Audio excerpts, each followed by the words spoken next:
What's up, everybody? Welcome back to Real Talk Recovery, where we talk about recovery from addiction and I share my life with you. My name is Nicole and I'm a person in long-term recovery. My sobriety date is July 13th of 2015. And hey y'all, what I thought we could do tonight is I thought that I could kind of share my story with you guys again. I know a lot of you guys are new to my TikTok.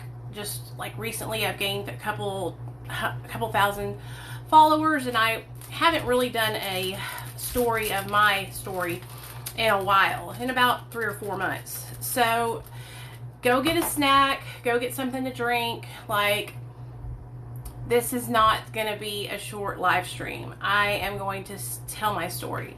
So if you guys don't mind, please give this video a like. Please invite people, share the video with other people. If you're in recovery, drop your sobriety dates in the comment section down below.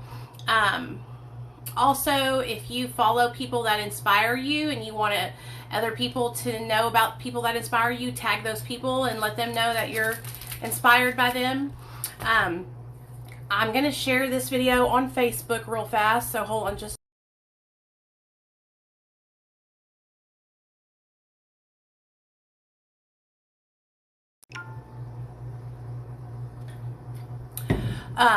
I hope you guys are all having an amazing weekend. Of course, you know me and Nate, we've just been chilling. With coronavirus and everything, you guys, I don't let Nate like go over to his friend's house yet. I gotta talk to my husband and see what we're gonna do, because we can't just leave him in the house all year long. But I'm just kind of worried, so we're taking it easy. Hey Karen, thank you for your video, man. That was so nice.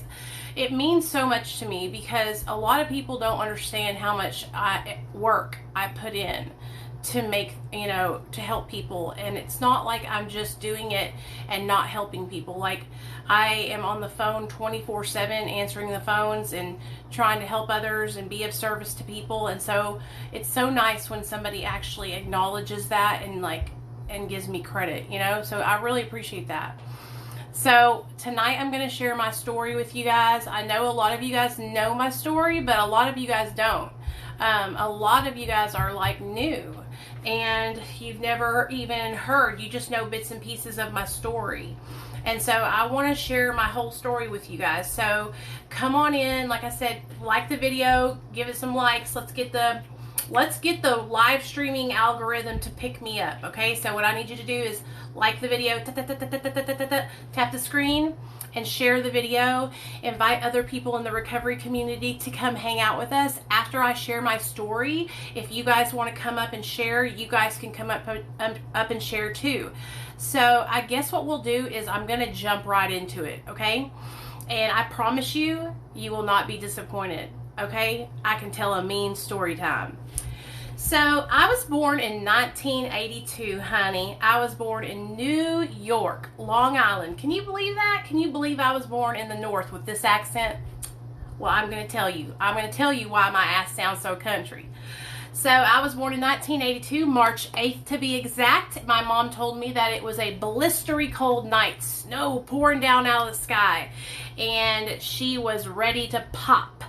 So I was born at a hospital called St. Matthew's in Long Island, New York. And when I was born, I came out of the womb with a full head of black hair, and it was sticking up like a mohawk, just like that. I got pictures of it. I'll post one after this video.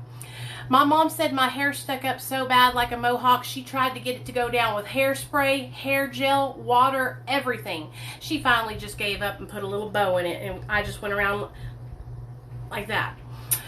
I was the cutest baby y'all have ever seen in your whole entire life. I do have to say so myself. So we lived in the basement of my grandmother, my dad's mom. And my mom and my grandmother did not get along. So when my parents got married, my grandmother was really disappointed because my dad is an Italian, straight up, and then my mom is Mexican, straight up. And so when my mom and dad got married, my grandmother was disappointed that my dad did not marry another Italian woman. Well, this kind of put like tension between my mom and my grandmother. And so my mom was like, screw this. I don't want to live in your mom's basement. Let's get out of here. Let's get our own place. And my parents had just happened to meet in the Air Force. So when they met in Jacksonville Air Force Base, which is in Arkansas. So my dad was going through his mind and he was like, well, where can I raise a family that will be safe and not too expensive? And that's when it popped into his head. Arkansas. So my mom and dad picked up all their belongings and me, and we moved here to Arkansas. So next, my little sister Michelle was born, and then my little sister Christine.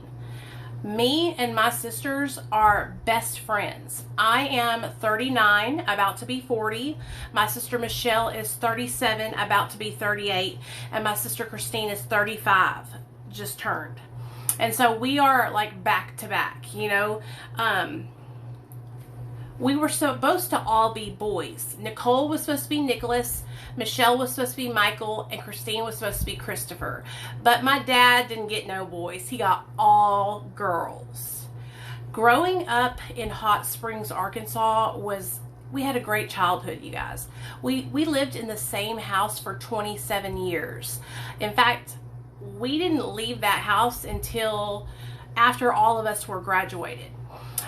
My mom and dad brought this brick house, and it had, when you walked into it, it was just like a carport right here, a door, and then the kitchen, and then you would go into the living room, and then, anyways, my parents had to build onto it because they had 3 girls, and we were fucking outgrowing that house. So my dad built this huge room onto it, and then he built him and my mom a new room onto it. They put a above ground pool. I mean, we had everything that you could ever imagine. Me and my sisters, we weren't rich, but my parents worked really, really hard to provide for us. My dad was a mail carrier, and my mom worked for the school. She didn't go to school until after me and my sister Michelle and Christine, after we got into our own like 2nd or 3rd grade. She didn't want to start school too early or work too early because she wanted to be able to pay attention to what we were doing. So my point of telling you guys this is that we had a really good childhood. Like, my mom and dad loved us. Me and my sisters were very, very close. There was one thing that I remember that my dad always talked about, and this is kind of something that you need to know in order to understand like how my addiction started. So my dad and me are a lot alike, and he is very insecure about his weight. There's something about our genetics or whatever, is that we love to eat, and then we're also really prone to gaining weight. Like, my metabolism goes backwards. That's how slow it is. And so when I was a little girl, there was a certain stage in my life where I started to gain weight and get kind of chunky. And my dad, I remember, would point it out to me. And my dad is the best dad. Like, when I tell you guys this, I love my dad so much. But this affected me. Him pointing out my weight. Him saying things like, hey, you don't want to get too fat. Or, hey, you know, fat girls don't ever get married. These things really affected me, and I don't think he even realized that what he was doing was harmful.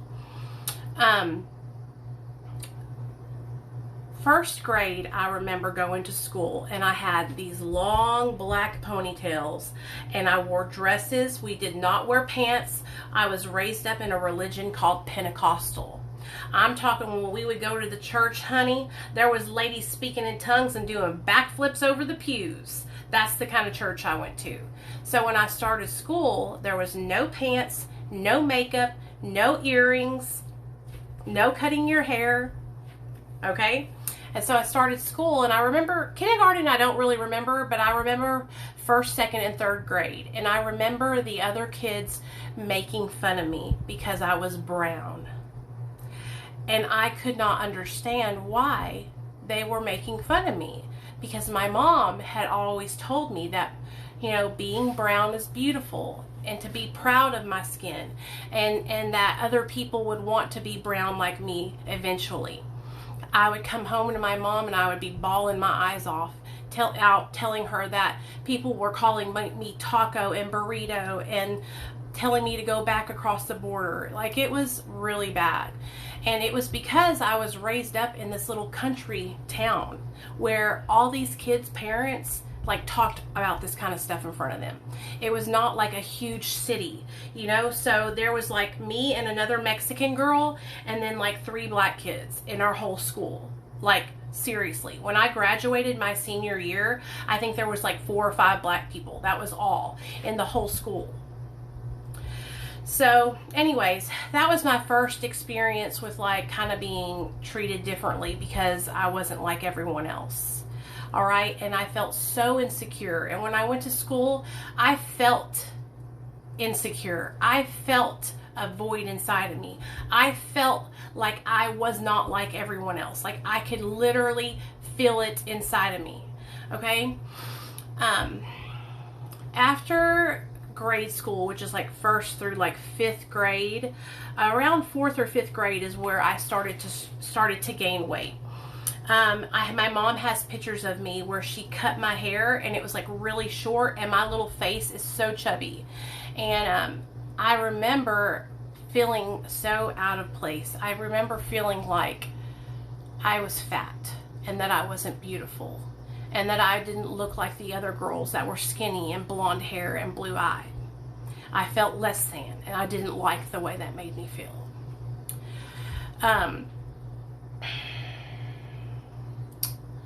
So I'm gaining weight, and my family life at home though is good. Me and my sisters, we had so much fun, you guys. We had chickens, we had bunny rabbits, and we had hamsters. In fact, we had so many chickens that my dad would get little chickie babies every year, and we would get to raise them. And so one night, me and my sisters were laying on the bed. We had a hide-a-bed that we would pull out in the living room. And we would lay on there, and we would put all the chickies on our chest and then cover up. When I tell you guys, we woke up the next morning with chicken shit all over us. But we loved those little chickies so much. Did you know that chickens will eat anything? One time we were out in the backyard, and my dad was like, Nicole, go get the hose. So I went and grabbed the hose. There was a hole in the backyard, and my dad was like, this is a mouse hole. We're going to squirt the water down this hole and see where they come out at. So he stuck the hose down the hole, and then the mouse came out the other end, and he started picking them up and throwing them in the air, and the chickens were catching them in the air. And all you could see was these chickens running around with tails hanging out of their mouths because they were eating the mice. Straight up. These chickens ate mice, they ate ticks, they ate tarantulas. They would eat each other if one of them was dying on the floor. It was wild watching these chickens that you think just eat like feed and grain. Oh no, honey. Oh no. Chickens are crazy. They will eat your ass. Okay? So that's the kind of house we had. We had rabbits. We had a dog named Bam Bam. Me and my sisters, we had, a lot of fun, and we were always together playing with each other. You know what I'm saying? We had a huge playroom. It was a lot of fun. It was a lot of fun. I think that I realized a change in our lives when we all started getting up to like junior high age. But let me tell you guys something that happened to me when I was younger that's important for you guys to know for the future. So one year my mom wanted to go see her mother, and her mother lived in California. And so my dad didn't have a whole bunch of money, to send us on a plane. So my grandpa Jimmy drove down with his new van and picked us up and brought us back to California. And we stayed for a couple months, and then my dad drove his brand new Bronco back to California to pick us up when we were ready to come home. Well, while we were there for the summer, there was this guy that worked for my grandmother. His name was Alfred, and he was her helper. And he was like 18 years old, and I was like 7 or 8. One day we were all outside and we were playing hide and go seek. And I went to hide, and I hid underneath the truck in my grandpa's garage. And I was hiding under there, and I remember I had on a little dress with my little panties and my little chanclas, my little flip-flops, my hair in my little ponytails. And Alfred got underneath the truck with me. And he stuck his hand down my panties. And I remember being so afraid that I just froze up. I just froze up, and I thought, I'm going to get in trouble. Like, this is bad, you know? And after it was done, after that happened, I never told anybody. I never said a thing, but I felt so violated, and I felt like if I did tell anybody that I was going to get in trouble. So we left California and we came back to Arkansas and started school. And I think I was like 5th or 6th grade when my mom decided to change religions and leave the Pentecostal church. So this was a huge decision for my mom, because me and my sisters were starting to have a lot of problems in school. Like, kids would make fun of us because we were wearing dresses all the time and we couldn't, you know, get our ears pierced or cut our hair.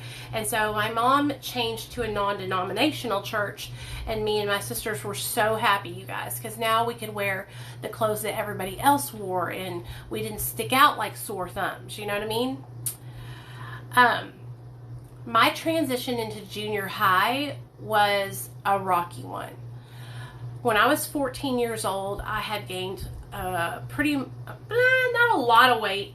Back then, I was probably like 160. But to me, back then, that was so fat, right? My normal weight, like a healthy weight for me, is 150 pounds, okay? So I was probably like 10 pounds overweight. And I felt so insecure, and I was crying to my mom about it every day.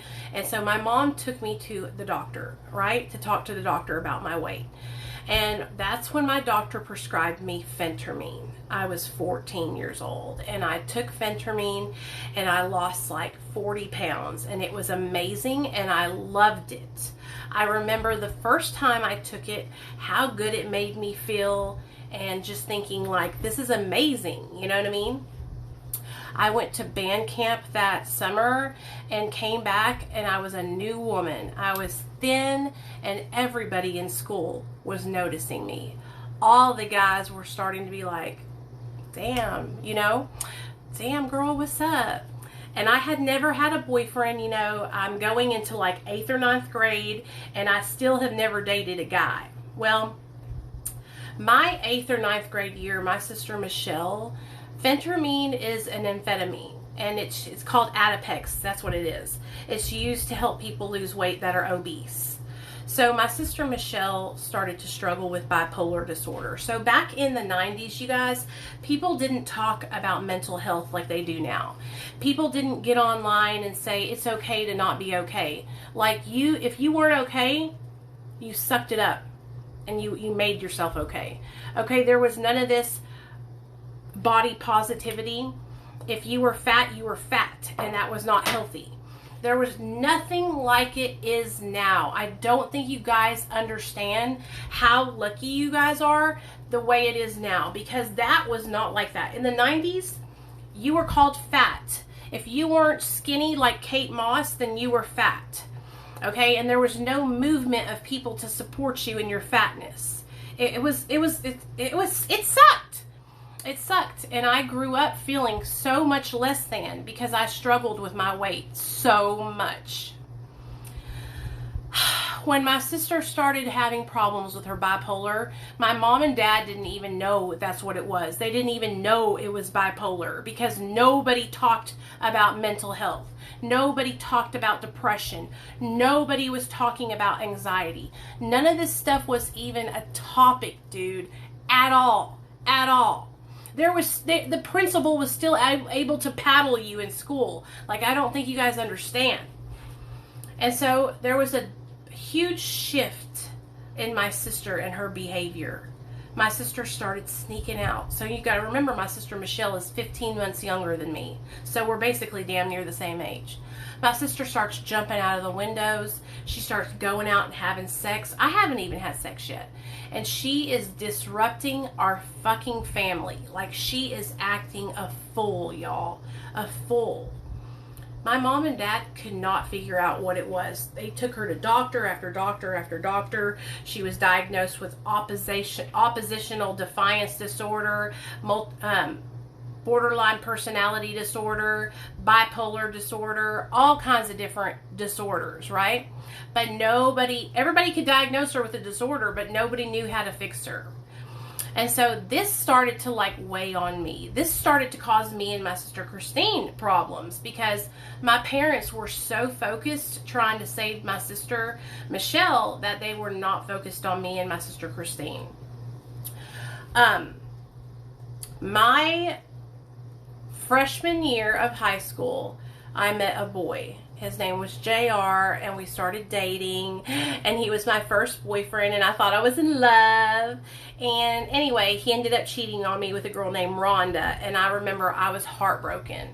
But I wouldn't be heartbroken for long, because my sophomore year, I met Robert.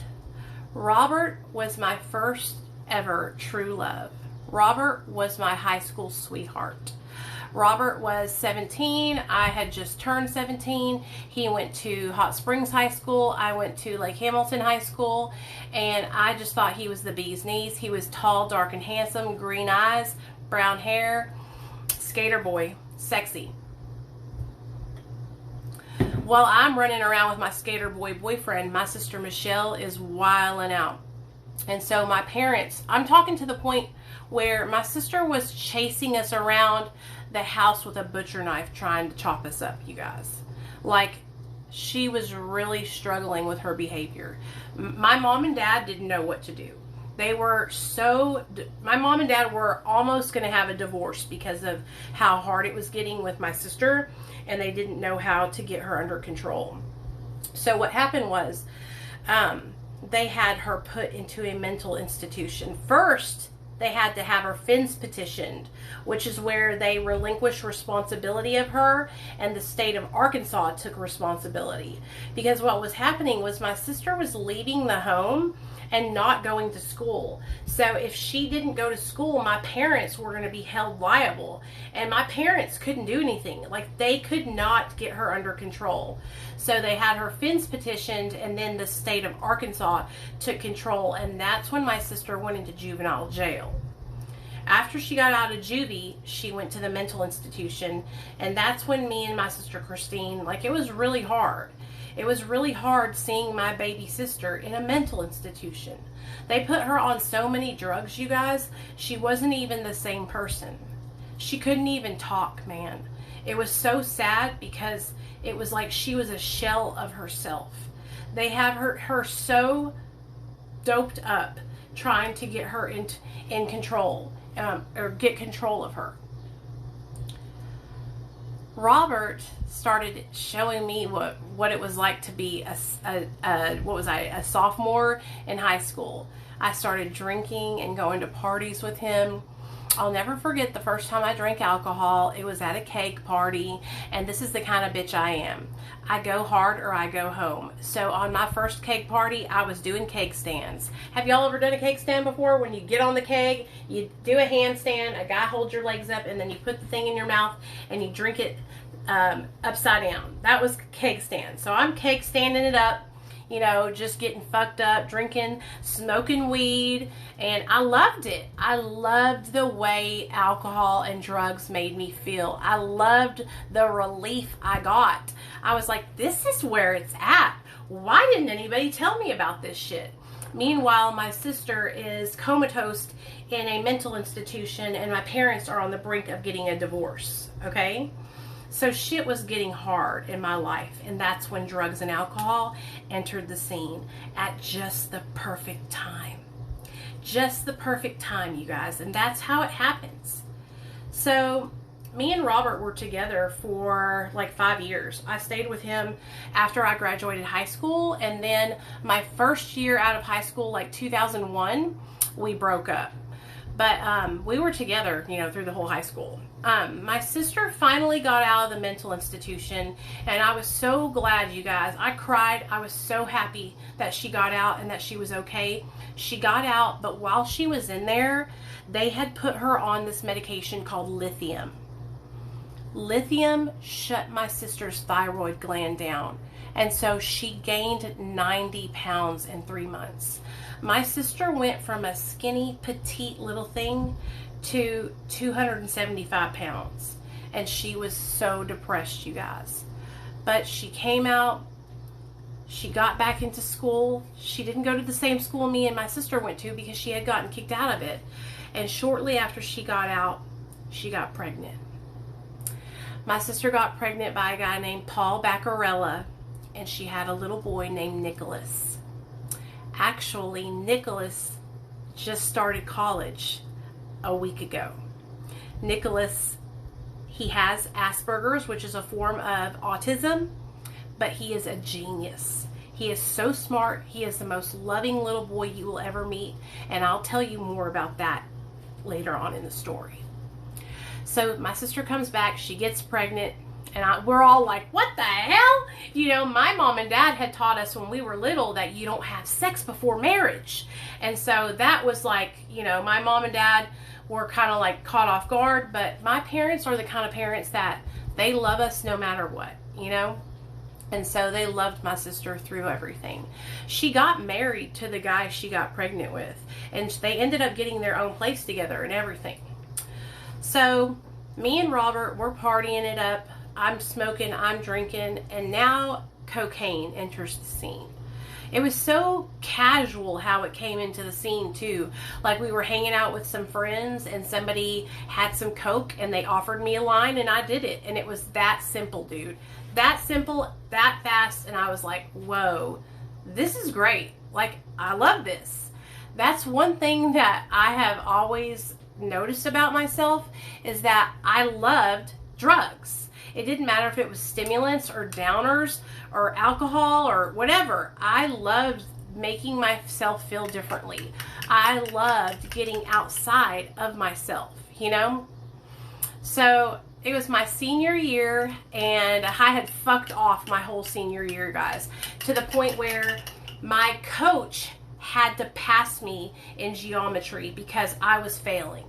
I was failing out of all my classes, and I barely passed my senior year. I passed with all D's, and my mom and my dad actually called my grandmother and had her come down from New York to see me graduate, because I was the first daughter to graduate, but I barely graduated. So after I graduated, I went straight to work. I went to college at a college called Garland County Community College, but I didn't last long because guess what? I started doing methamphetamine. Now, I remember one time in particular, I was over at Robert's house and I was laying down on his bed and we had just had sex, and I was so skinny that my spine was sticking out of my back. Like you could feel the bone down my back. And I remember him saying, well, Nicole, if you just lose 5 more pounds, you will be perfect. I was always chasing that, like 5 more pounds, 5 more pounds, 5 more pounds, so I could be perfect, you know? Shortly after I graduated high school, me and Robert broke up. I cheated on him. I was cheating on him all the time because, honey, I had found drugs and I was partying and I was finding all these hot boys. And so I was hooking up with everything. Everything I saw that showed me attention, honey, I was jumping on the dick, okay? Because I was so insecure and I didn't love myself. And I thought if I found love, or I found somebody that showed me attention or looked at me, you know, and said, I like you, then I was like all for it. And that was because I was so insecure. That was because I hated myself. That's because I thought I was fat and ugly. That's because I thought I wasn't good enough. And the fact that I had a boyfriend who had basically reiterated that into my brain over the last 4 years that I was with him, you know, that didn't help it any. And so I was wild. I was partying, I was drinking, I was smoking, I was coking it up, I was mething it up, and I was just out of control. I was in college for a year and a half, failed every single class. Fuck this shit, I'm out, and left. I had a job working for JCPenney. Me and my best friend Nikki both got jobs there after we graduated high school, and we just both happened to be using methamphetamine. Only my friend Nikki got involved with Oxycontin. Now, I hadn't really had a lot of experience with pills yet because I was just doing cocaine, meth, and alcohol and weed. But my friend started doing Oxycontin, and I could tell like a decline in her immediately. We would be at work and she would be nodding out behind the register to the point where I was like, wow, like what the fuck is going on here?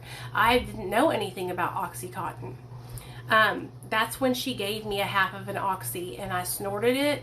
And again, I loved it. I loved the way it made me feel. I loved uppers. I loved downers. I loved all of it.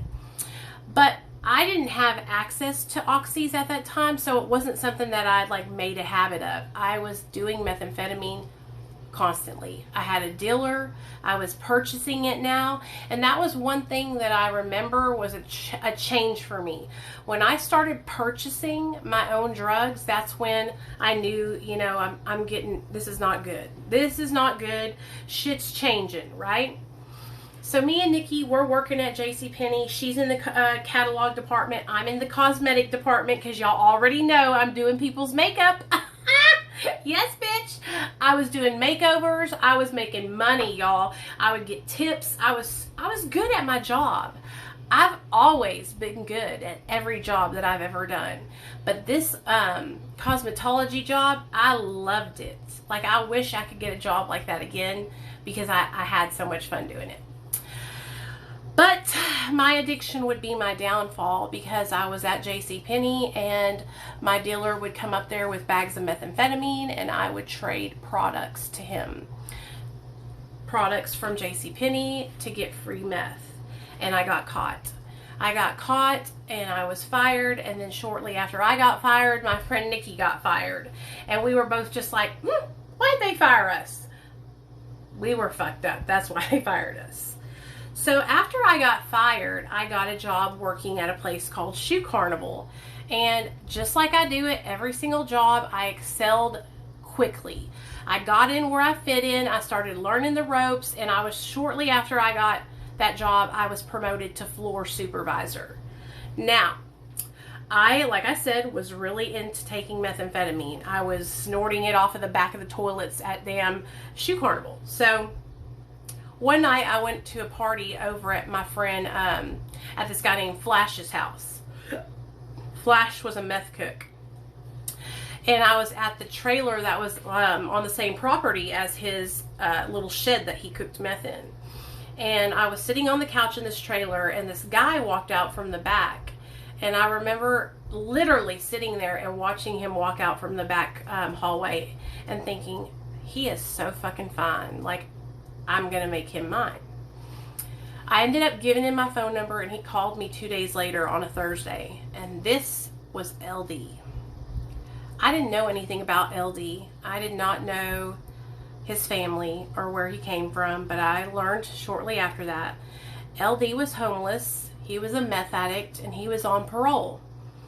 For some reason, that was like everything that I could ever want and more. I've always found people and wanted to help fix them. Why do you think I do what I do now here on TikTok? Why do you think I help people? Why do y'all think I do this? That's just always been in my nature ever since I was a kid. So I found this guy and I was like, I can help you. I'll help you get on your feet. I'll help you get off parole. I'll help you pay your fines. I'll help you get a place. And of course, he probably seen dollar signs, right? But he told me he loved me and we started dating, right? We started dating, and then shortly afterward, he told me he loved me. I told him I loved him. And honestly, I think he did love me for a time, but I think he used me for the majority. This guy and me had no business being together. We were unequally yoked. He came from a family that had no morals, no values. His dad was a drug addict. His mom was a prostitute. Okay, his mom and dad lived in California. They gave birth to him and his brother and his sister, and they would get high and lock them in their closet and give them hot dogs to eat when they were little kids. Child Protective Services got called on them and they were taken from them. Well, his dad kidnapped them. When he got visitation with them from Child Protective Services, he got them and he fled to the state of Arkansas, and that's where they had been ever since. And so LD had a reputation for being a woman beater. I should have listened. I should have listened to everyone warning me. I should have listened to his ex-girlfriend Sarita warning me, but I didn't. I thought I was going to be different. 6 months after I started dating him, we had already had our first physical confrontation. See, I was driving my car and he was in the passenger seat, and we were drunk off our ass on vodka. And he pissed me off because he kept fucking with my radio. So I popped him. He grabbed the steering wheel and threw us into oncoming traffic, and a car hit us damn near head on. Almost killed us. Almost killed us. It hit us so bad my car was totaled. Well, I'm drunk as a skunk. What am I going to do? Everybody else ran and left me there. My own boyfriend just left me there. And so you know what I did? I ran too, honey, and the police found me the next day. I got a ticket for leaving the scene of an accident. But luckily, the police officer knew my mom and dad because I went to high school at Lake Hamilton, and so they took it easy on me and didn't give me the charges that they could have gave me. I got my car fixed because I had full coverage insurance, and I went on my merry way. Now, see, I still have a car. I still have my job. I still have credit cards. Like, this is just the beginning, and I'm a daily meth user. I started dabbling with benzodiazepines and with Xanax and pain pills when I started working for the DMV. So I think it was like probably a good 2 years that I worked at Shoe Carnival, but then there was this opening at the Department of Motor Vehicles, and my dad was friends with the lady who ran it. So my dad called me, who's like, hey, you should get this job working at the DMV. It's a government job. And so I put in for it, and they hired me. And me and LD, we had been living in this one-bedroom efficiency. And when I tell you guys, this one-bedroom efficiency was disgusting. There was rats, there was roaches, there was prostitutes and pimps, crack smoke everywhere. Like, it was nasty. And my mom and dad wanted to come over and see where we were living. They came over, and my dad almost lost his fucking mind. He was like, there's no way you're staying in this. And so my parents helped me find us a house that we can move into. So we got us this little trailer, probably 5 miles down the street from my mom and dad's house. It was a good deal. It was nice. It was clean. We had brand new furniture. We had a brand new TV. Had a nice big bed. And things were looking up. So I started working at the DMV, and one day I had a panic attack. Because there was a lady that got mad about her sales tax, and she tried to jump across the counter and fight me in front of everybody. So my boss gave me a peach Xanax, and I took it. And the moment that peach Xanax hit my system, I thought, damn, this is amazing. Where the fuck have I been? Why haven't I tried these before? And that's when I went straight to my doctor and I got myself a prescription for Somas, Xanaxes, and Hydros. And that is when pills entered the scene for me. I lost that job after 6 years working there because my addiction had gotten so out of control that I was doing felonious shit. And I lost my job. I can't talk about what I was doing because it's literally so bad I could catch a federal case for it. But let's just say that I was doing things that I wasn't supposed to be doing, and it was bad. And it was on a fucking government level. So after losing that job, dude, LD didn't want fucking nothing to do with me anymore. I was not fucking good to him anymore. And he had already started hitting me. See, about a year prior to that, I cheated on him. I'm not even going to lie about it. And I got pregnant. And I called my mom, and I was at the time taking methadone 40 wafers. And my mom was like, you need to take care of it. And so I went and I had an abortion. And I remember I felt so much shame around that. And I'll never forget it. But he was beating me. He busted my head open. I have a thing where I had to get stitches right here on my head because he busted it open. I've been to the hospital several times because of concussions that he gave me.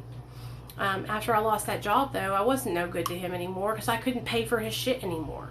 And so we had moved out into a great big double wide trailer. We were living nice. We had nice things. And one night I came home from my second job, which was Sonic. I was an assistant manager there, and I had taken a bunch of methadone and I passed out. That next morning when I woke up, all my jewelry was gone. All my money was gone. Anything that was valuable was gone. And so was he. So I got on the phone and I started calling him. He wouldn't answer. Well, finally, his sister called me and told me he's with Ashley and he's not coming home. Ashley was one of her little fucking skank-ass bar friends. And that's when I decided, you know what, I gotta get out of here. And I was heartbroken. I couldn't believe what had happened. I couldn't believe that he would leave me after all the things I had done for him. I couldn't believe that he would do this to me after all the help I gave him. How I fucking basically raised him. I couldn't believe it. I was heartbroken. I took everything and I moved in with my friend Nikki, and I went on a really, really bad crack smoking bender. Crack, ecstasy, methamphetamine, alcohol, just horrible. I stayed with her and her boyfriend for about a month, and then I realized, man, I can't stay here. These people ain't right. They're not, I mean, I'm not right, but these people are way not right. And so I got out of that situation, and I moved back in with my parents. Now, this is the only time in my story you'll ever hear me moving back in with my parents, because it never happened again. They wouldn't let me. So I moved back in with my parents, and I got a job working for a hotel called Days Inn. I had just met or got reacquainted with an old friend of mine from high school. His name was Nathan. Nathan was manufacturing methamphetamine. And I had a crush on this dude. I don't know what it was, but I liked him. And so I was at his house every night, and he was cooking meth. This is where I started shucking matches. I started going to the store for boxes of ephedrine. I started going to the store and getting boxes of matches. And I was there every single night. I barely went to my parents' house, and they were starting to get really concerned. And I was getting so skeezed out on meth, I was dropping my weight. Bam, it fell off of me. I was so skinny. Everything was going in. I was spending my credit cards on fucking buying shit for him and buying shit for my pill dealer and all this shit. It was just getting, it was horrible. It was getting bad. One night I was over at Nate's house, and my friend Tammy was there with us. And every time they would shoot up or they would do drugs, they would go to the back bedroom. And I didn't understand why. I was like, why are y'all going to the back? Are y'all hiding something from me? So I went back there to see what they were doing, and that's when I realized they were shooting up. And that was all it took. I said, I want to shoot up too. And they were like, no. You can't do this, Nicole. You're better than this. We don't want you to do this. And I was like, if you don't shoot me up, I will shoot myself up and hurt myself probably. And that's when they shot me up. And the moment they shot me up with methamphetamine, I knew that I was in love. I loved the feeling that meth gave me. I loved shooting methamphetamine up. It was so intense, it's like nothing else I can even describe to you. And my downward spiral Within 6 months of shooting up methamphetamine, I was pulled over in my car with my drug dealer, and I caught a Class C felony possession of a controlled substance. I went to court. They put me on probation. I failed probation, totally failed all my drug tests, and that's when they sent me to prison in 2009. Man, I'm telling you what, I was so scared to go to prison. I thought I was going to get there and some girl named Bertha was going to shank me. But that's not what happened at all. It was actually not that bad at all. I went into prison. I did my business. I handled it. And I got out of there in 2010 and moved into a sober living. And I started trying to go sober. Like I went to sober living. I started going to meetings, and I stayed sober for like 9 months, and then I relapsed. Then I went back into treatment, moved back into the sober living, and that's when I met this guy Joe that I like really started to like. Y'all hear a lot of stories about Joe. He's Joe with the one leg.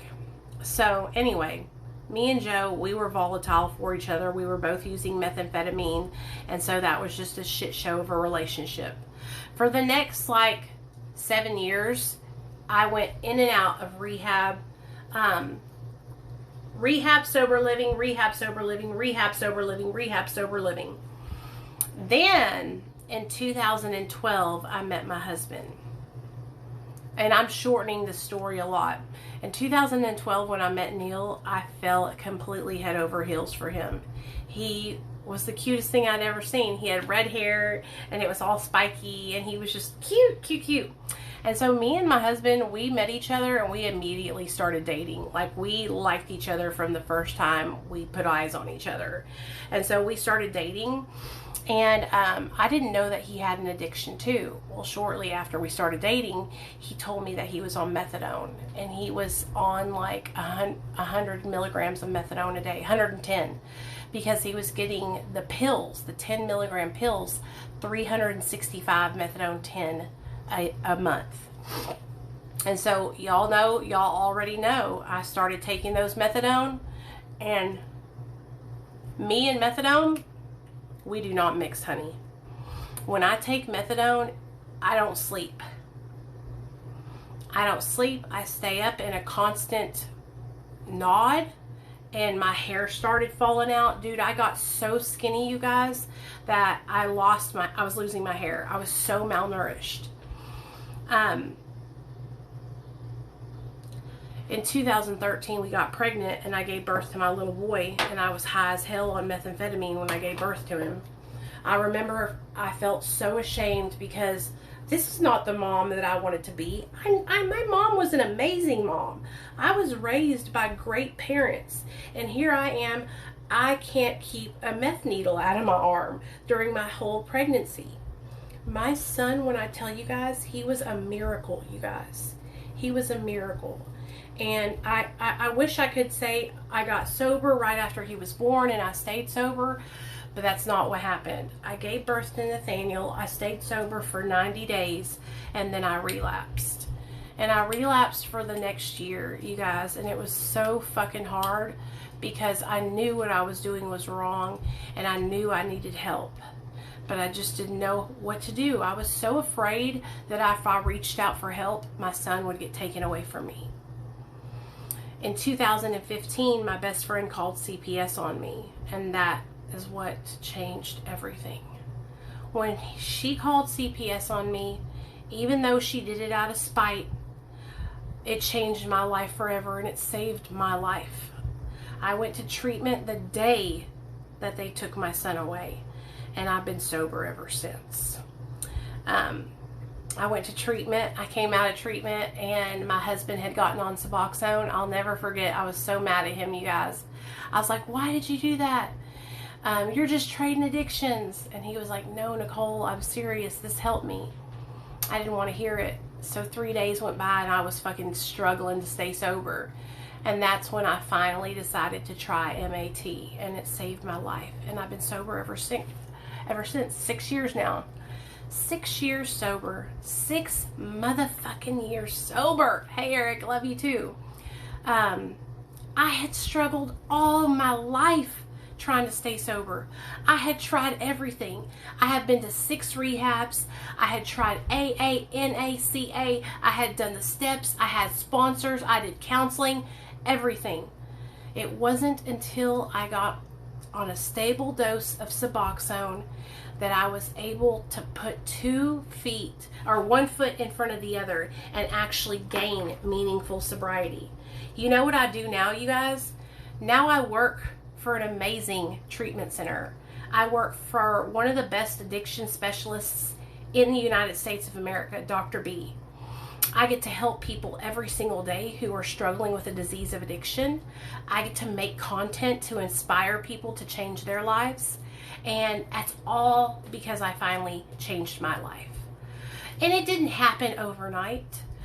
I got my son back in 1 year. It took my ass. I worked so freaking hard, okay? I worked my ass off to get my son back, okay? When he got taken away from me July 2nd of 2015, I went straight into detox. When I got out of detox, I went straight into residential treatment. When I got out of residential treatment, I went and got a sponsor. I started going to meetings. I got into therapy. I got onto my MAT, and I started working my ass off. I didn't have a car. I didn't have shit. I didn't have a bank account. I didn't have nothing. All my credit was fucked. I had nothing. I had nothing, okay? I worked my way up to having everything. I have good credit now. I have a car now. I have everything you could ever imagine. And I worked my way up little by little by little by little. I got sober. I got my son back. That was my first and my only focus to begin with. After I got my son back, I said, I want to get my own car now. So guess what I did? I started saving money. Me and my husband started looking, and I went and bought a brand new car. My car had 20,000 miles on it when I bought it, okay? And now it's almost paid off. I only owe like a year and a half more on it. I used to walk every single where I went, okay? Nobody gave me a handout. Nobody gave me $100. Nobody sent me money online. I worked my ass off to get to where I'm at. Okay, I worked, and this is why when I see people here on the internet who are begging and doing all this bullshit, I ain't got no respect for that shit, because I worked my ass off, and I think everybody should work to get their sobriety. I think everybody should do a lot to try, okay, to change their lives. You cannot depend on other people. The only person you can depend on is yourself. You have to focus on the prize. Okay, so once I got my son back, I got my car back, we had opened our own bank account, I had my own debit card. All these things you might not think are a big deal, but I didn't have any of that. When I was in active addiction, I had none of that. I had fucked my whole life up. I had no credit, I had no bank account, nothing, you know? I worked so freaking hard, you guys, to get to where I'm at. So I got sober in 2015. In 2016, I went to my sponsor and I said, man, I want to tell my story. I want to tell my year sober story. And so I reached out to the treatment center that I graduated from, and I asked them, hey, can I come tell you my story? And they were like, yeah. So I went and I told my story at Oasis. And when I told my story at Oasis, that's when I realized that I need to tell my story anytime I can. I loved it. I loved making a difference. I loved seeing I loved seeing everybody there so emotionally moved by my testimony. I was crying. They were all crying. We were crying together. And I was honest. I was honest about being on Suboxone. I was honest about my journey, how many times I went back and forth trying to get sober. And I was transparent about everything. I was transparent about doing something strange for a little bit of change. I was transparent about losing custody of my son. I was transparent about everything. I didn't pull no punches. I didn't lie about anything. And I started my YouTube channel in 2017, and then I really started posting to it in 2018, and the rest is history.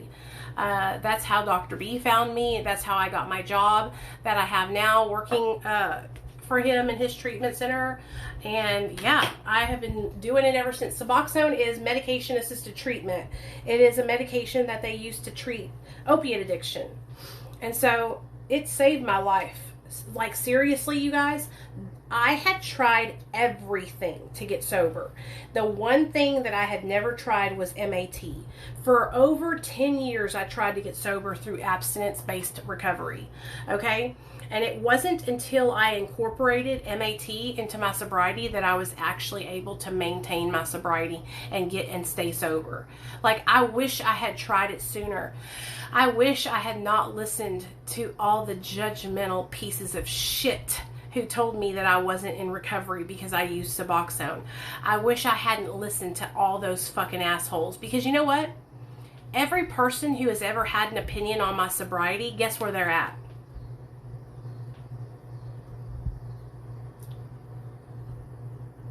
Guess where most of them are at?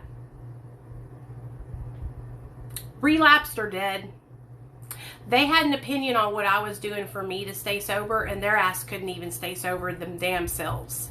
So that's why I don't even fucking bother, dude. I don't even let people's opinions on my recovery affect me, because half those motherfuckers, half the people in this, oh no, there's 24 of you in here right now. 20 of you guys will not be here. 20 of y'all will go back out. 4 of you guys might stay sober. It's the long haul, folks. And that's what I've seen for the last 6 years. I've watched people try to come against me, try to talk shit, try to say I'm not fucking in recovery, say my recovery's not valid, say that I ain't shit. And guess what? Them motherfuckers ain't even around no more. You know, when somebody's talking shit to you about your recovery and telling you this, that, or the third, that means they're not focused on doing shit for their own recovery. So don't even stunt them, because 9 times out of 10, they won't even be around.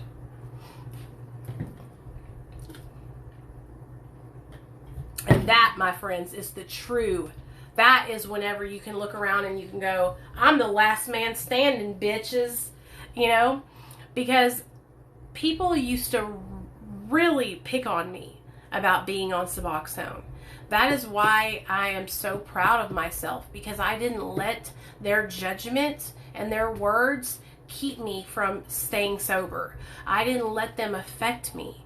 People tried to end me, okay? People tried to put me out on blast, tell me my recovery was not recovery, tell me that I didn't have any business telling my story, tell me that I could never work in a treatment center because I was on Suboxone. Do y'all understand why I'm so passionate about Suboxone? And now what I'm fighting for is I'm fighting for here in Arkansas for them to open up to allow people to be peers that are on MAT. Because here in Arkansas, it is so ass backwards. It is so ass backwards the way they do things here. And so that is why I want to advocate for people like me who have been told that they're not in recovery. You know, it's ridiculous. So, congratulations on 7 months, Missy. I see you, girl. I see you. So, yeah, that's my story. That's just a shortened version of it, y'all. Medication-assisted treatment. That's just a shortened version of my story. If any of you guys have any questions, you can ask me anything. I'm an open book. I want to tell you everything. I want you to know my whole story. I want to tell you every single thing, because I have nothing. I want you to know that I literally went from having nothing. Nothing, you guys. I had nothing. I lost custody of my son. I ruined my whole life with drugs, and now I have everything back in my life I could ever want. Ever. Good job, Just Curious. I didn't think it was possible for me to mend my life. I didn't think it was possible for me to be happy without getting high. Like, I really didn't think I could do that. I didn't think that I would ever be able to get sober and stay sober. And so I'm telling you guys, like, it's changed my life forever. Sobriety is the best thing that ever happened to me. I'm giving myself likes to see what this does, because when you tap the screen really, really fast, tap it, you'll see the little heart up at the top. Let's see what that, yes, okay, that's what I need to do. I get fired up, yes, because I want, oh, sorry guys. I want people to understand, like, I had nothing. I was just like you are, okay?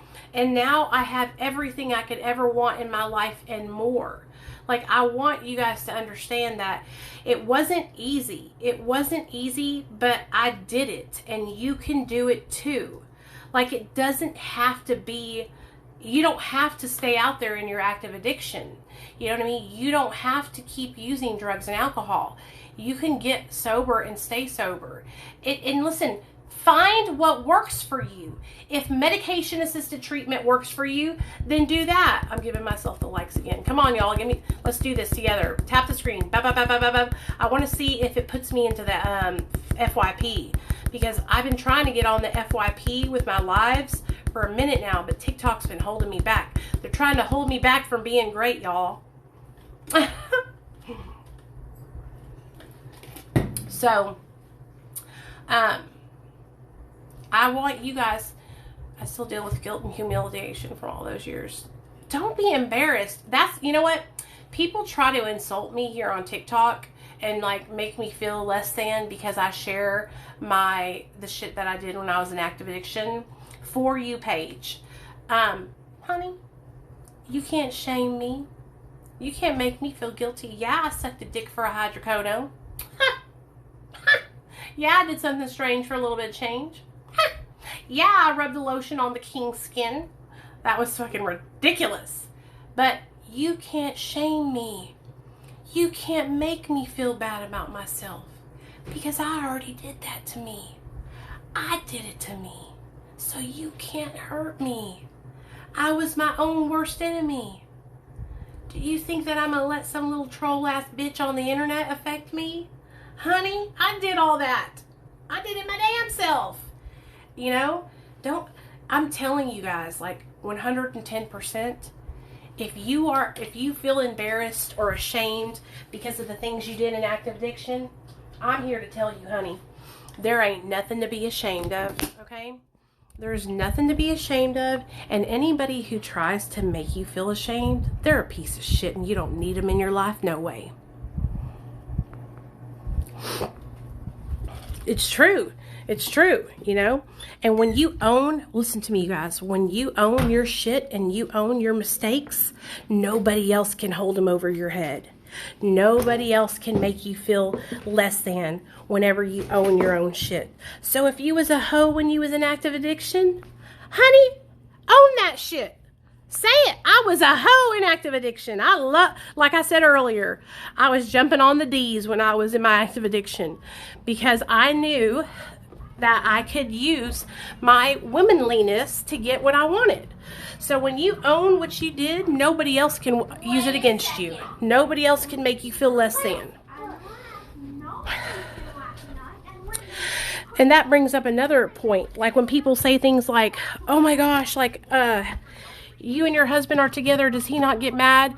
You guys, me and my husband went through active addiction together. We've both been there where we did things we're not proud of. You know?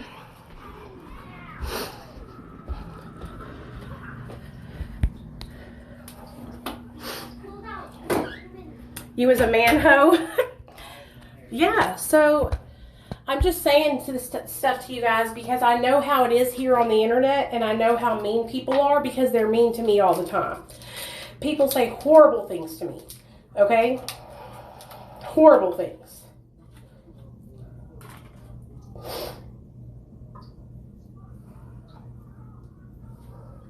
But I don't let them get to me at all. Okay, we gotta go wash my face, y'all. Is that what it is, Havana? I never know what it is, girl. I just know that they be hating on me. Okay, we're gonna go wash our face, okay, guys?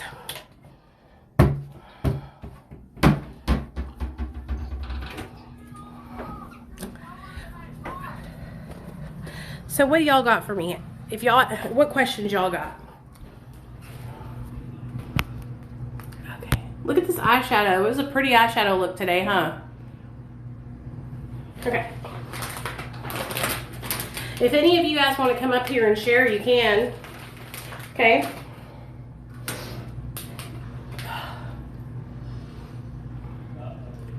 I used to be ashamed because, you know, that's what society teaches you, right? You should be ashamed. But nope, I use my mistakes and my experiences to help other men and women to not feel ashamed.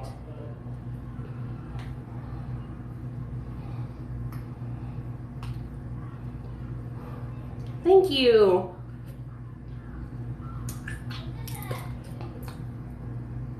How do you deal with stress? Honestly, a lot of the things that I do to deal with my triggers and stuff like that, I talk about everything. It helps me so much. I don't know what you would call that, talk therapy or process therapy, but I'm the kind of person who used to keep everything a secret, right? I used to keep everything a secret and keep everything deep down inside of me and be ashamed, all right? So what my counselor taught me was that if keeping things was a secret was my MO, then I needed to do the opposite of that and start talking about it, you know, and let people know when I was struggling. And so that's what I started to do. And now I talk about everything. If I'm having a hard time, let's use an example. Okay, so there was a time when me and my husband were struggling with intimacy. We were newly sober. I didn't know what to do because I didn't know how to get intimate now that I was sober. And so what did I do? I got on the internet and I talked to everybody about it because that helped me. And I know that might seem weird, but it helped me so much, you know?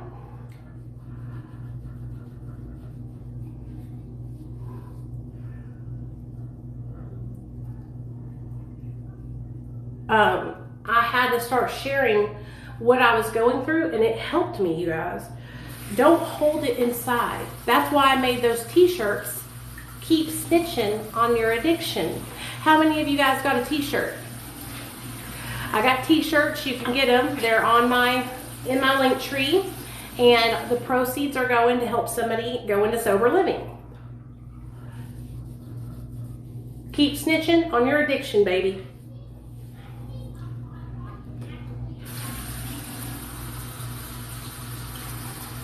Yeah.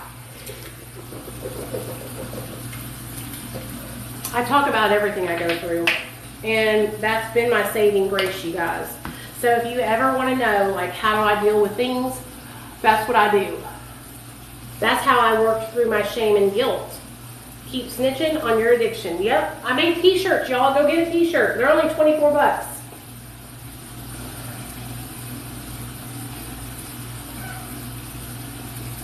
Because that's what helps me, is to get it out of me.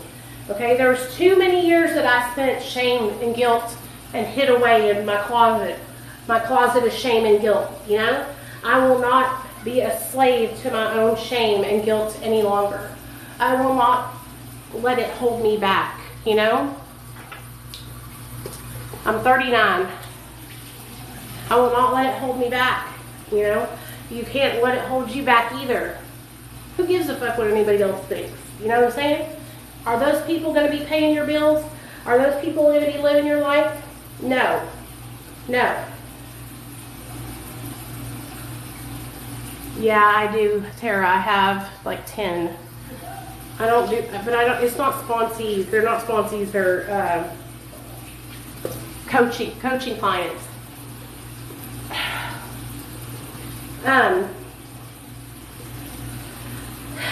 I'm telling you guys, like 100% with everything inside of me, okay?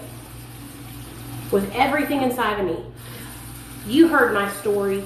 I used to be so consumed with what other people thought about me. Insecure about my weight, insecure about my looks, insecure about my brown skin.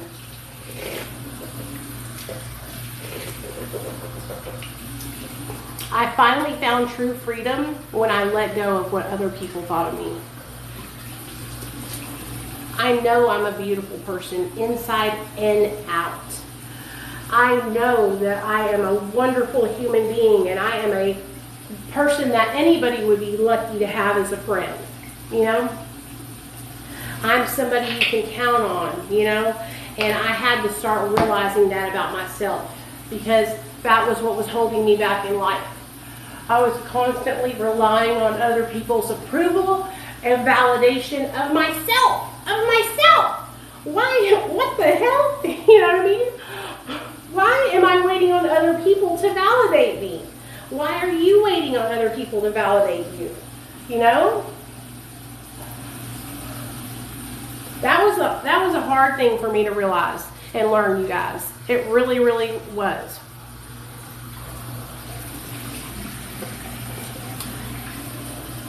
Sure, Taylor. I mean, sometimes I get insecure about my being chunky, but you know what? I'd rather be chunky than to be skinny and in my addiction, you know? Does my husband struggle with what, honey? Oh, I'm half Mexican and half Italian. Hello, Danielle. How are you doing, honey? My mom's Mexican and my dad's Italian. I'm a catch. I am a dime piece. Last time I checked, you know, and I had to get myself pumped up, you guys, because I used to be so down on myself, you know. Not anymore. Not anymore. I'm not down on myself anymore. I love myself today. Oh yes, my husband struggles with that a lot. My husband is very different than me. He's very different. But he's a boy. It's different for boys. It's not the same as it is for girls. Yeah. And you know what else I used to do? I used to compare myself to other women all the time. You know what has helped me get away from doing that? TikTok. You want to know why? Because I see all kinds of different beautiful women, all different shapes and sizes. And you know what? It inspired me to not be ashamed of my shape and my size. Yeah, I'm a little thick with it. You know what? But I've also fucking overcame a 15-year drug addiction to stimulants and opiates and benzos, to where I didn't eat. There would be days where I didn't eat, y'all, and I wouldn't drink. You know, I would drink like some water with lemon in it. There was times where I starved myself, and all I would eat was a Snickers bar and a Diet Coke, because I was so ashamed to eat. That's no way to live. That's no way to live. Do you know what makes you beautiful? You know what makes you beautiful? Your confidence. How you carry yourself. Okay? People, if I didn't carry myself with confidence and hold my head high, then people would say, oh, well, if she doesn't think she's beautiful and she doesn't hold herself to a high standard. What? What? Did you say something? Oh, okay. Then I'm not going to, okay? Other people see how you treat yourself, okay? I'm telling y'all, I'm dropping golden dimes of nuggets of diamonds and all kinds of information on y'all tonight, okay? People treat you the way they see you treating yourself, okay? If you are treating yourself like shit and being down on yourself and saying, I'm not good enough, no, I'm not beautiful, no, I'll never be able to do that, then other people are going to say the same thing, you know? That's why you have to be like, I am doing this, I am this, I'm going to do this, if you haven't already done it, you know?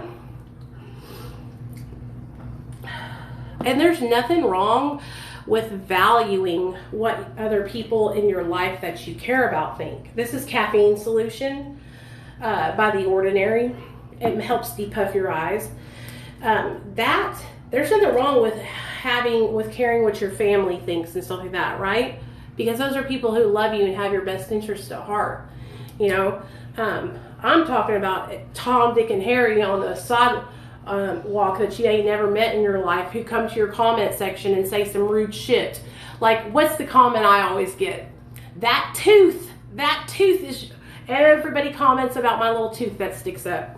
And you know what I do? I highlight their comment and pin it, so that way everybody can see what an asshole they are. because they want to pick on my tooth. You know what? My tooth is what makes me unique. That's what makes people know it's me. That's how you know it's me over here. Hey, Kim. I'm doing good. I'm telling you guys, I've worked so hard to get to this point in my life where I actually love my life and I love who I am, and I know without a shadow of a doubt that I'm prized. You know what I mean? I didn't used to feel like that. Hey, Ryan. I didn't used to believe that I was that. I didn't used to think I was good. So I just want y'all to know that I didn't wake up one day and was like, oh, I'm amazing. That's not how it worked. I really have worked hard to get to this point in my life to where I'm actually loving myself for once. I'm actually feeling like, hey, I'm okay. I'm going to be all right. And I want my son to see that and be that way too. I want him to love himself. And so what better way than to teach him through my own behaviors, you know? So, hey, Ryan, is your friend's name Isaac?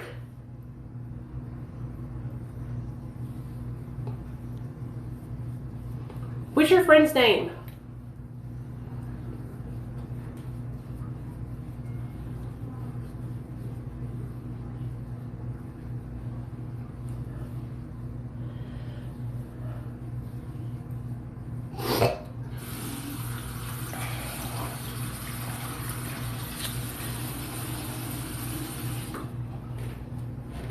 I have had a busy day today.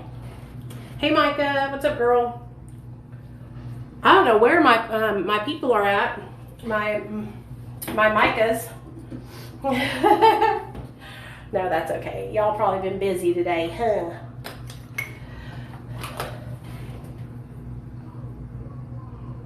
Yes, I'm friends with Save Robbie. I don't know if he comes on here. You guys, me and Mindy are going to do a live together tomorrow night on YouTube. Just so y'all know. Mindy Scorpion here from TikTok. We're going to do a YouTube live all about the stigma and how women struggle with their weight, and how it causes a lot of girls to become, you know, have eating disorders and addictions like me and Mindy did.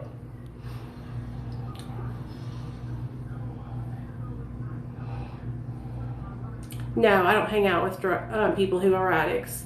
I hang out with my son. I'm 39 years old, and so I don't hang out with people except for like Mindy.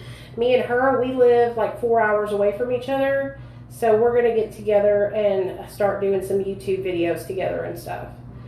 Like I really, really like her a lot, so we're gonna hang out and talk about some stuff tomorrow on YouTube. Me and her, we've been friends since I started here on TikTok, but I think our friendship is really gonna start growing in the next couple. We're gonna start going the extra mile and like coming to see each other and stuff. So I'm excited. I really, really like her a lot. You know, it's hard for me to make friends, you guys. I'm not even gonna lie to you.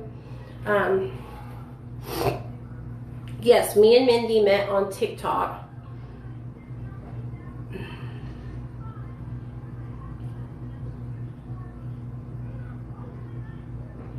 It's hard for me to make friends because I'm afraid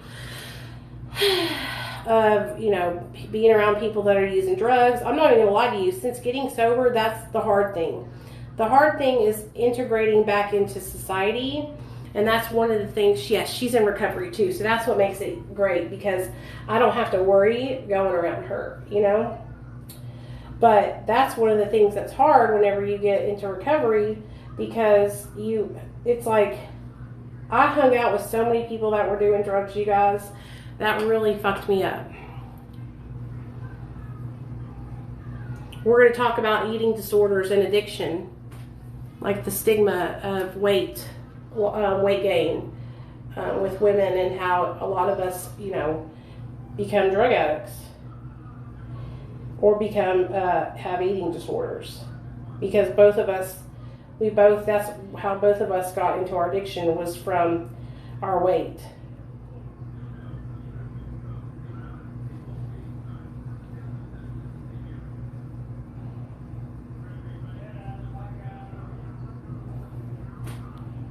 Mindy Scorpion here on TikTok. So what are we gonna do? I gotta figure out what t-shirts I'm gonna make next. What t-shirts should we make next, y'all? I'm trying to think of. I need to design a Real Talk Recovery logo. You hear me? We need to make a logo for Real Talk Recovery. Damn, dude. Yeah, I'm an emotional eater too, honey. I love food. Sorry, guys. I'm giving myself likes.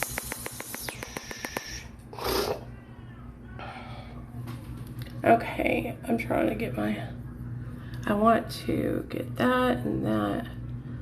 I need to get my eyebrows waxed is what I need to do. They look pretty good, don't they? Yeah, do you think that's a good idea, Sugar Limbs? I think that's a good idea too. A Real Talk logo that I can put on shirts. That's what I want to do. I guess I could see if you guys could help me do it, huh?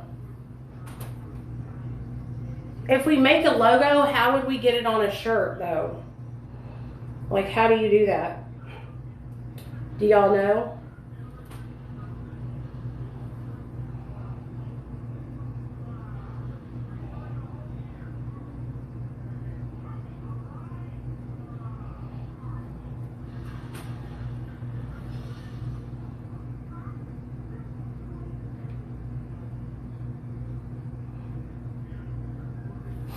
And I'm like really into what I'm doing, because like I'm actually using the money that we get to help somebody. So like there's a lot of people on TikTok that sell merch, but they're taking the money and profiting and keeping it themselves.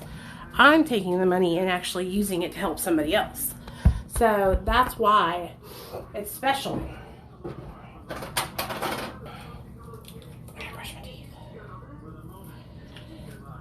You feel me?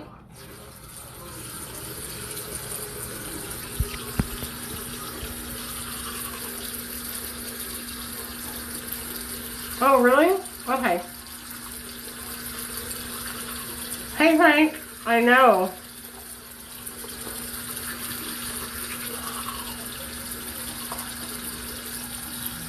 It's okay, though. We're just going to ignore them, huh, guys?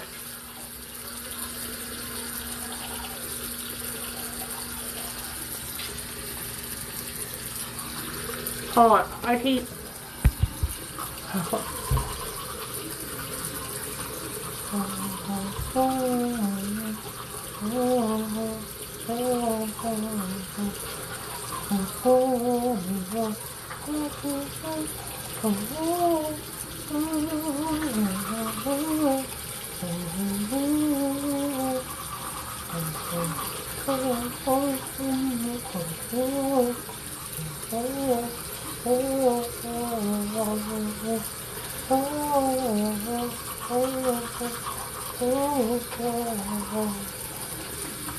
There we go. My teeth bleed really bad, so.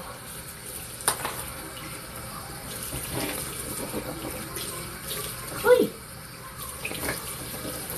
Please. Okay.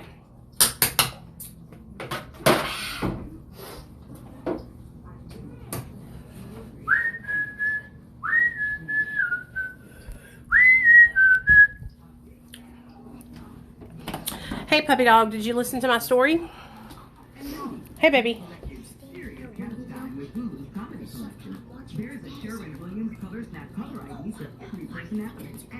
What? What are you watching?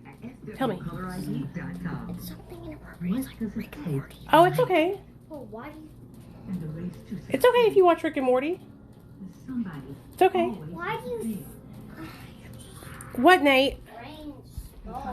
I said it's okay if you watch Rick and Morty. I don't mind it. Am I supposed to get mad? Yeah, puppy dog. I seen you in the comments saying, "Tell the story, my king." You little silly thing. You silly Billy.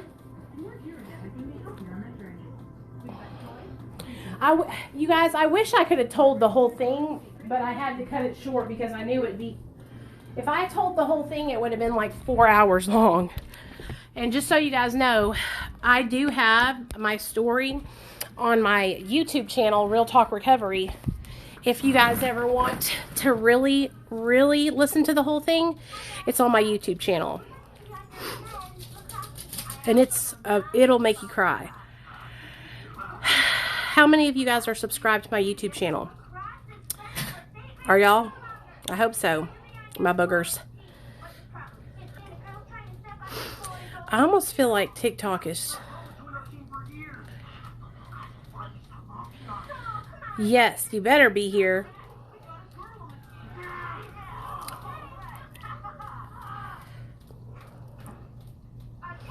Also, I hope you guys went and followed me on Instagram because I'm doing a giveaway. So go follow my Instagram. I got all kinds of plans. So tomorrow is Sunday. Yes, subscribe to Real Talk Recovery with Nicole on YouTube. Hey, Virginia. Yes, I'm on YouTube. And then Dr. B is on YouTube. If y'all haven't subscribed to him, that's my boss. And we go live on his channel every Monday at 5 p.m.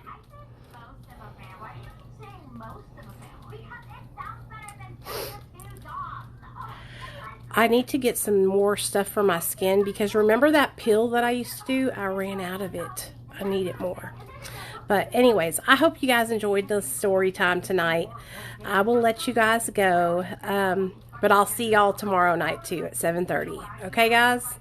I really appreciate y'all. If you need anything, I opened my DMs so you can send me a DM. All right. Love y'all.